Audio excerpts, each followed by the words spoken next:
Salaamaaleykum sama guys, salaamaaleykum, it's your boy Xaar Flow aka The Bossy from Rio City. waa dikkaat kon niñ ko tàmm di defee vidéo bu bees, mais tey dañ fi am benn artiste boo xam ne il répond sous le nom de One Lyrical. ku ne Lyrical nag peut-être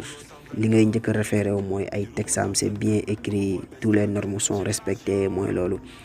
mu am fi benn sound boo xam ne mu ngi ko tuddee Daayang, sound bu récent. daay peut-être li nga ci mën a dégg mooy la mort, peut-être moo anglais la.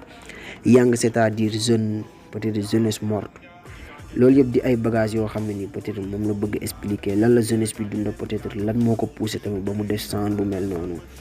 mu ngi ci biir mais avant ñuy ñëw di tasaare affaire di ko faram-fàcce xool li ci baax joxe suñu point de vue, nañ dem ñëwaat sama gars yi, we go back.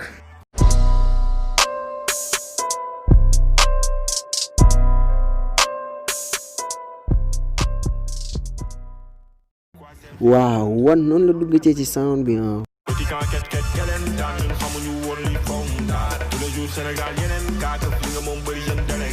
ne petit camp ket kelentaan xamuñu woon luy fawum taat, tous les jours Sénégal yeneen kaa fi nga moom bëri jeune délinquant.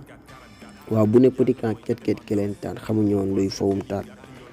c'est-à-dire auparavant yenn foy c'est-à-dire loolu lañ xamoon quoi, ay petit camp, ay 4 camp, ay loo lambe, ay mbaaru bukki. foo yoo xam ne ni peut-être góor la woon ak góor, jigéen ak jigéen, peut-être daan nañ dégg ñu naan góor ñi sa góor ñi, jigéen ñi si jigéen ñi. mais tey jii les données ont changé quoi, peut-être lan moo ko waral ba mu ne xamuñu woon luy fawum taat. c'est-à-dire tey jii dañuy indi benn éclaircissement bu ndaw rek. peut-être ki nga xam ne mooy Thomas Sankara daan na ko wax, mu ne dénk ma sa cinéma ma yaral la sa génération, sa jeunesse quoi. peut-être léegi gis nañ tendance série yi léegi bëri na, film yi bëri na, te tey jii nii loolu noonu dafa doon benn genre mouvance boo xam ne day influencer jeunes yi quoi. peut-être ñoom ossature boobu noonu la ñuy bëgg topp, genre vie boobu noonu la ñuy bëgg, parce que après influence yi mooy ëpp doole quoi, surtout tey jii bu dee da nga toll ci âge boo xam ne ni amagoo benn maturité bi quoi. en plus tamit li nga xam ne nii moom mooy téléphone portable yi, parce que da ngay doon benn parent jël sa doom tëj ci kër gi, jëndal ko portable bu baax, jox ko internet. tey jii sites yëpp sont accessibles sur lui. tey jii xamoo lu muy def ci téléphone am, xamoo lu mu ciy télécharger, xamoo lu mu ciy seetaan, mooy loolu noonu quoi. peut-être nag nit ñi luñ gis rek, nit moo demee noonu, lu mu gis rek peut-être dina ko bëgg essayer, dina ko bëgg dund quoi. après mu ne tous les jours Sénégal yeneen cas fi nga moom bëri jeune délinquant. waa Sénégal kon niñ ko tàmm di gisee léegi dëkku cas la quoi. à chaque fois da ngay gis ay cas yu récent, cas yu bees, cas yoo xam ne nii du rafet sax si li nga xam ne moom mooy dégg quoi, sàkkantuma la nga koy gis, mooy loolu provenant des gens yoo xam ne nii ay doomu réew mi lañ quoi. après mu ne fi nga moom bëri jeune délinquant, c'est-à-dire délinquance bi léegi doonatul loo xam ne dañ doon wax naan site bii la wala site bëri la, c'est-à-dire léegi wër na réew mi quoi. léegi affaire bi dund bi léegi faible quoi. tey jii koñ yëpp la agression bi di am, koñ yëpp la sàcc bi di am, cas de viol yi tamit koñ yëpp lañ koy dégg quoi.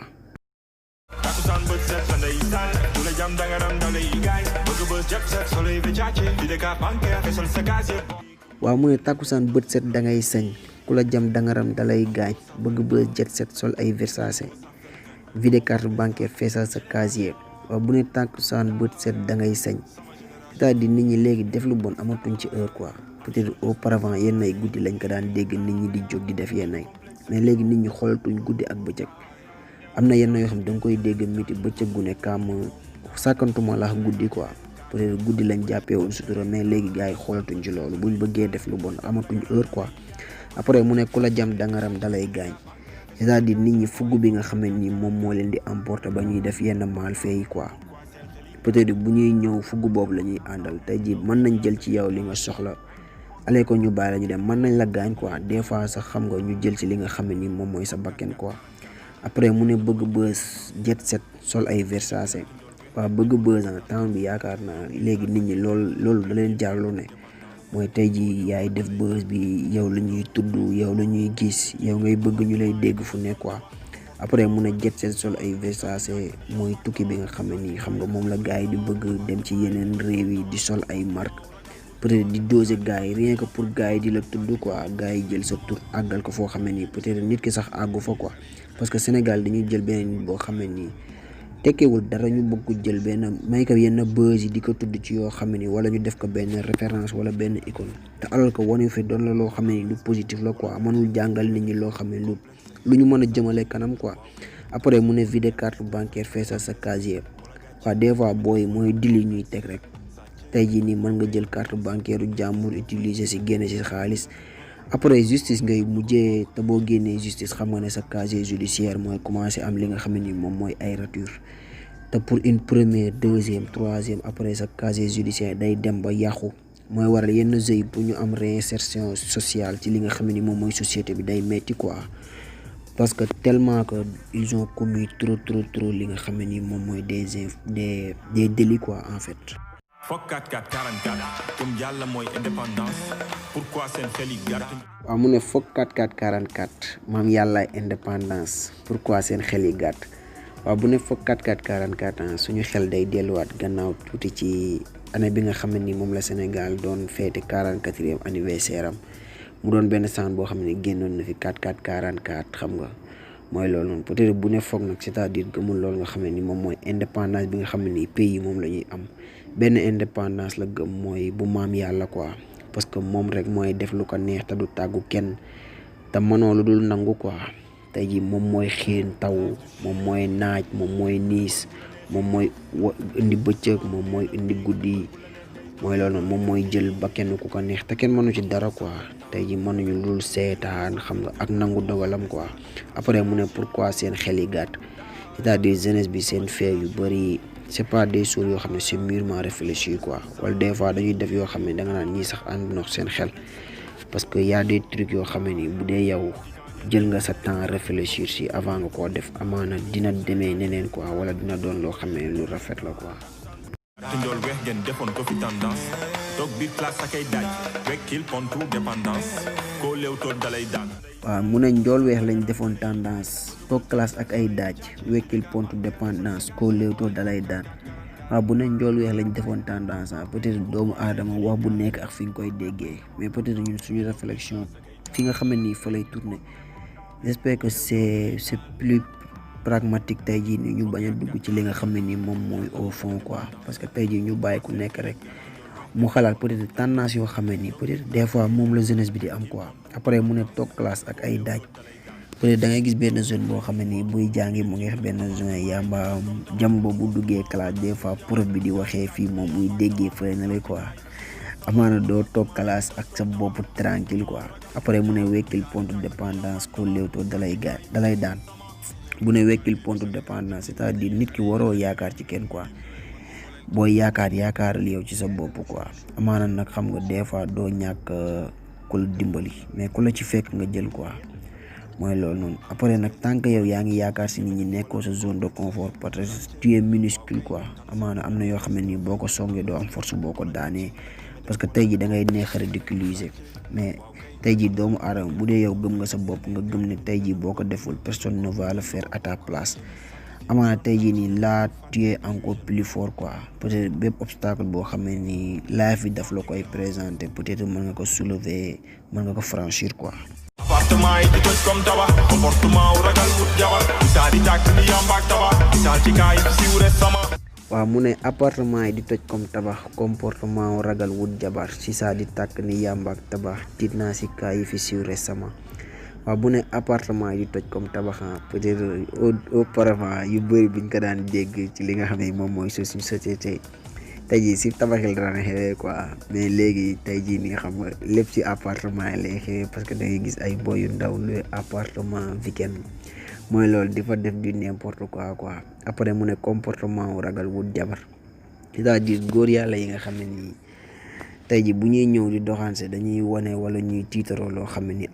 amuñu ko wala nekkuñu ko quoi te tey ji yaakaar naa nit ki lépp loo ko nëbb te tey ji nekkul ci yow affaire ragal la quoi après nag xam nga sëy doon loo xam ne nëbbante mënoo fa am peut être nit ki loo ko nëbb ba mu ñëw sëy la tey jii nii bu gisee réalité bi en fait bu conformewul ak li nga xam ne ni moom nga ko won avant nga koy takk rek peut-être mën na tax tey ji dootul gis boppam ci li nga xam ne ni moom mooy seen ménage mën nañ ne sëy yu bëri sax léegi moo ko tas quoi. après mu ne Chicha di tàkk ni yamba ak tabac tiit naa si cas yi fi siiw récemment. waaw bu ne Chicha di tàkk ni yamba ak tabac peut-être auparavant ay Chicha yi daanoo ko sax dégg mais léegi doon na loo xam ni am na fépp quoi waxuma la ci restaurant yi mais Chicha yaa ngi ci biir kër yi quoi. bu ne di tàkk nag ni yamba ak tabac yaakaar naa tey jii amatuñ distinction ci li nga xam ni moom mooy yamba tabac wala Chicha parce que tey jii nii léegi ñëpp a koy consommer quoi tey jii drogue la boo xam ne ni peut-être ñëpp a koy consommer léegi jeunes yëpp ay jeunes yu bëri laa lu ñu wax bu ñuy wax la majorité ñoo tax ñuy wax tey jii ay drogué lañ qu'importe nag li nga xam ne ni moom la ñuy tux tey jii yëpp la jël classé ko ci benn mbuus quoi la jël tënk ko. tiit naa ci cas yi fi siiw récemment c'est-à-dire fii moom peut-être day def allusion ci benn vidéo boo xam ne ni xewoon na fi temps yële passé muy le motif mu def li nga xam ne ni moom mooy tuuru li nga xam ne ni moom mooy Sénégal quoi mooy loolu noonu peut-être ñu ngi naan ay le motif bi amaat na 10 ans yooyu noonu quoi peut-être yooyu noonu tiit na quoi parce que tey jii nii loolu noonu jëmalul réew kanam quoi jëmalul réew kanam te loo xam ne tamit dafa am croissance day gën di persévérer wu ci li nga xam ne ni moom mooy suñu dëkk quoi te peut-être loolu noonu jar na tiit parce que tey jii jeunesse bi ñoo ciy sànku jeunesse bi ñoo ciy yàqu quoi te bu boobaa yaakaar naa buñ àggee foofu lu bëri day dee quoi te si lañ toll nii mooy crise de valeur bi yaakaar naa looloo ko waral. am respect wala gàcce ñeme def wala complexé sàcce waaw kay tànn sa bu la neex fils doo fay. waaw mu ne waat am respect wala gàcce ñeme def wala complexé sàcce waaw kañ tànn sa bu la neex fils doo fay. waaw bu ne am respect wala gàcce c'est-à-dire jeune léegi c'est-à-dire yéen ay am respect la wala tey jii nii est-ce que dinañu rus quoi c'est-à-dire nit ki boo demee bay am gàcce c'est-à-dire yow am nga rusukaay quoi mais tey jii jeune léegi respect lañ ñàkk wala tey jii nii dañ amatul gàcce quoi est-ce que amati nañ lu ñuy rus après mu ne ñeme def wala complexé. c'est-à-dire am na ñoo xam ne ni bu ñu def benn affaire da ngay xam ne lii ñoom la mais y a des gens yoo xam ne ni peut-être complexe moo leen dugal ci yenn affaire yi parce que da ngay ànd ak benn nit mais yow daanoo def loolu noonu peut-être nga koy gis mu koy def tey jii si àndandoo yow ngay dem ba topp yoon boobu noonu peut-être mën nga roy sa ba dàq quoi peut-être ñaari classe yooyu doo xam kan la ci quoi dootoo xam kan moo ñeme def wala dootoo xam kan nga xam ne ni complexité moo ko dugal si yu bëri après mu ne sàccee waaw kañ tànn sa bu la neex fils doo fay. waaw peut-être jeunes yu léegi peut-être mooy sànq doon nañ ko wax ci début sang bi rek mooy vol yi nga xam ne nii moom la ñuy def foo tollu tey ji da ngay dégg jeune bi jël na lii jeune bi jël na la quoi ci ay affaires yoo xam ne des fois xeebuñu yéemuñu quoi rien que pour mener sa vie paisiblement ak teg ko ci loo xam ne nii bëgg lu yomb la quoi après mu ne tànn sa bu la neex fils doo fay c'est-à-dire yu bëri yoo xam ne nii peut-être mu ngi am léegi ci suñu réew doonatul loo xam ne am na valeur quoi. peut-être auparavant bu doon da nga daan fay prix pour am ci accès tey jii nii léegi gratuit la quoi. Sénégal ne nañ benn bopp la kenn du ko xar ñaar ñoo ko bokk yéen sacrifié ñi doon sax ci nen lañu fàtte juge non. waaw mu ñëwaat ne Sénégal ne nañ benn bopp la kenn du ko xar ñaar ñoo ko bokk jeunesse sacrifié ñi doon sàcc nen lañ fàtte jugé waaw bu ne Sénégal benn bopp la kenn mënu ko xar ñaar mooy kon li ñuy wax rek. waruñu wax Sénégal mais dañu war a wax sunu gaal quoi tey jii ku ne sunu gaal lébu bi naan wat gaal yóbboo quoi en fait c'est-à-dire benn bopp la ñun ñëpp ñoo bokk ndey ak baay ñun ñëpp ñoo war a bokk benn gis-gis quoi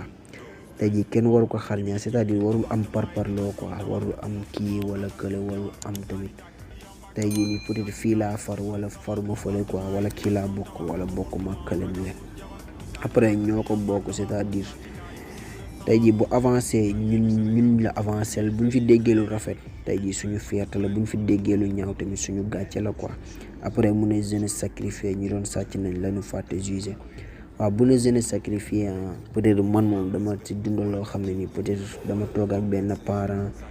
mu ne ma peut-être jeunesse bi buñ melee nii peut-être ñun ñoo échec quoi c'est-à-dire parents yi amatuñ temps wu yar quoi tellement que dañuy topp yi tey jii lan la ñuy dundalee xale yi pour mën a yor seen entretien quoi peut-être nit ku nekk sa responsable lu bopp nga quoi te buñ demee ba yar doon loo xam ne nii amatul ci moom réew yaakaar naa foofu la waxee ne jeunesse bi dañ leen sacrifier parce que dañ leen bàyyi turu ñu dem ak seen xel quoi jéemu ñu leen rectifier te tey jii ñi nga xam ne ñoo la war a rectifier buñ la fekkee ci yoon bu bon bi dañ lay gën a pousse quoi parce que tey jii nii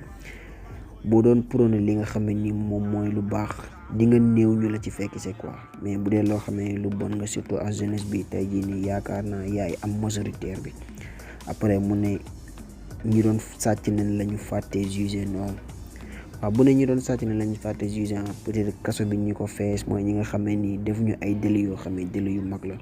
da ngay koo xam ne ni peut-être ay peine 3 mois wala 6 mois la waroon tëdd ñu tëj ko fa benn at wala ñaari at jugé que xam nga tey jii nii te duñ ko fay indemnité si li nga xam ne nii moom tëdd na ko tolloo ak li nga xam ne ni moom mooy peine biñ ko waroon tëj quoi. ma baat lii du Sénégal man ko way ñii xale yi réew mi la mun nga lii du Sénégal man ko xoolal ndox mi. gars yi naan ma show moo xaru man show bi tamit maa ngi koy jël tamit bu xaruwee tamit àdduna fa neex dafa damay continuer. waaw vidéo tay bi loolu la woon vidéo tay bi loolu la woon mu doon vidéo boo xam ne vidéo bu am importance la quoi parce que tey jii nii fi nga xam ne nii fa la woo ko foofooy xasan parce que tey jii ñëpp gis nañ jeunesse bi léegi ni ñuy dundee tendance yi nga xam ne nii moom la ñuy xawal wala yenn fee yoo xam ne nii peut-être doonul fee yoo xam ne nii nice na rafetul quoi mooy loolu noonu mu doon yoo xam ne nii peut-être xam nga si fin cent bi mu ngi koy expliquer muy Sénégal benn bopp la tey jii loolu nañ ko bàyyi xel. képp koo xam ne ni gis nga ko mu nekk ci yoon bu bon tey ji boo ko mën a rectifier yóbbu ko ci yoon bu baax na nga ko def quoi parce que après tey jii nii bu dee ndam la tey jii nii sunu ndam la ñun Sénégal gi yëpp mais tey jii bu dee gàcce tamit tey jii sunu gàcce la quoi parce que en fait sunu jeunesse la te tey jii nii dañ xalaat tamit jeunesse bi nga xam ne nii peut-être ñoom ñooy jël relève bi quoi mooy jeunesse successive bi mooy doon sunuy doom ak sunuy sës tey jii bu dee tendance bi moo continuer tey jii le monde de demain quoi wala Sénégalu ëllëg lan la war a doon parce que tey jii dinañ toll foo xam ne après perte de valeur carrément lay doon ñuy dund loo xam ne nii bokkul ak suñu culture bokkul ak li nga xam ne nii moom mooy suñuy réalité quoi waaw loolu noonu lañ mën a jàngat ci li nga xam ne nii moom mooy réew mi xam nga ñi gën a ñaax ndaw ñi jiital li nga xam ne nii moom mooy seen xel te dina rafetal li nga xam ne nii moom mooy tamit seeni jëf quoi tey jii nii xam nga mu doon yoo xam ne nii ku la ci fekk wala ku la ciy dégg mu naaw la quoi parce que àdduna tey jii nii kuy def te sóoroo ëllëg tamit yaa ngi yàqal sa bopp quoi parce que tey jii nii nit ñi lépp loo fi def bés boo doonee kilifa wala nga màgg tamit dinañ ko nettali quoi te tey jii nettali boobu na doon loo xam ne lu rafet la quoi parce que nee nañ tey jii ëllëg du añ du reer mais lu matu sóor la quoi te tey jii am na yoo xam ne buñ koy def fàtte nañ suba suñu ëllëg lan lañ war a doon quoi. mooy loolu waaw comme d'hab Edine Prod moo nekkoon ci montage bi waaw hip hop Galsen moo jël p rap Jolof moo raw te avant de quitter ñu ngi ñaan xam nga gars yi tey jii ñi nga xam ne ni abonné wul woon nañ abonné ci page bi activer li nga xam ne ni moom mooy cloche de notification bi pour les prochaines vidéos à venir what's up sama gars yi. doo fay Sénégal ne nañ benn bopp la kenn du ko xar ñoo ko bokk jeunesse sacrifié ñi doon sax ci nen lañu fàtte